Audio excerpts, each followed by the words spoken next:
Happy Ganesh Chaturthi, all my friends. Welcome back to my new vlog.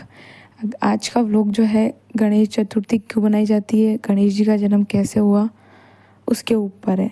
तो चलिए सुनते हैं स्टोरी। तो क्या होता है कि भगवान शिव जो है कि एक नदी पे नहाने के लिए चले जाते हैं।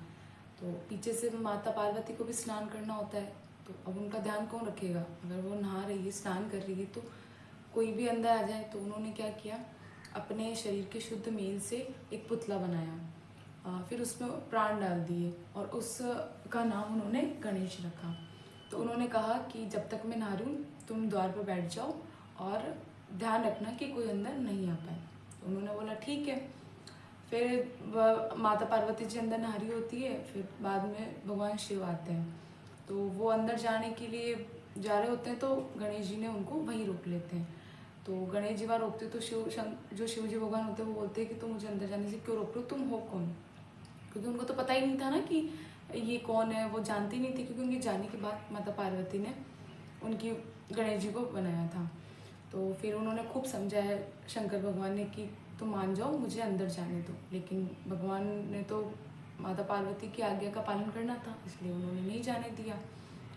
तो फिर क्या होता है कि अब भगवान शिव शंकर को बहुत गुस्सा आया। उन्होंने अपने त्रिशूल से गणेश जी का सर काट दिया। फिर वो अंदर चले गए। अब जैसे माता पार्वती को इस बात का पता चला कि शंकर भगवान ने ये किया है, तो बहुत क्रोधित हुई। तो माता पार्वती जी जो थी वो बहुत क्रोधित हुई। तो उन्होंने संसार को नष्ट करने की धमकी दी। तो शिव जी ने सोचा कुछ तो करना पड़ेगा। तो उन्होंने अपने गणों को भेजा कि तुम्हें सबसे पहले जो जीव दिखे तुम उसका सिर धड़ से अलग करके लेकर आ जाना। तो उनके गण गए, तो उन्हें सबसे पहले हाथी का एक बच्चा दिखा। तो उन्होंने उनका ही सिर धड़ से अलग करके लेकर आ गए। फिर शिव शंकर भगवान जो थे उन्होंने वहाँ पे जो गणेश जी के जो हटाया था सर, उनकी जगह वापस वो हाथी का सर लगाया।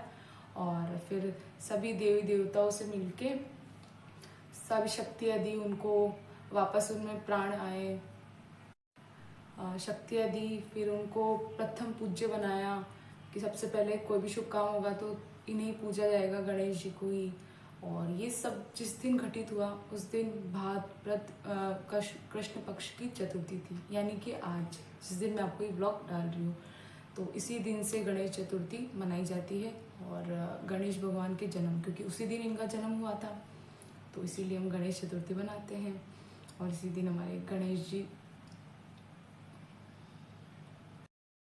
जैसा कि आपको पता है गणेश चतुर्थी पर भगवान गणेश जी का जन्मदिन तो आता ही है। उसके साथ आपने और शायद मैंने बचपन से ही सुना है कि गणेश चतुर्थी के दिन चंद्रमा के दर्शन नहीं करने चाहिए। उस दिन जो भी चंद्रमा के दर्शन करता है उन्हें झूठा होने का ऐसा आरोप लगता है कि कोई भी लांछन लग सकता है। तो अब जैसे बचपन से सुनता है और पुराणों में भी कहा गया है, सुना भी है अपन ने, कि इस दिन चंद्रमा के दर्शन नहीं करने चाहिए।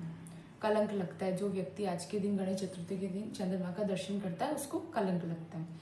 तो ये क्यों लगता है, ऐसा क्यों है? तो इसी पर जो कथा है, पौराणिक कथा है, उसके अनुसार क्या होता है कि आपको पता है भगवान गणेश जी है जो हाथी का जो सर उन पे लगाया गया था, तो वो उनको उसके कारण गज का मतलब हाथी होता है। तो आपको पता है कि भगवान गणेश को गजानन भी कहा जाता है।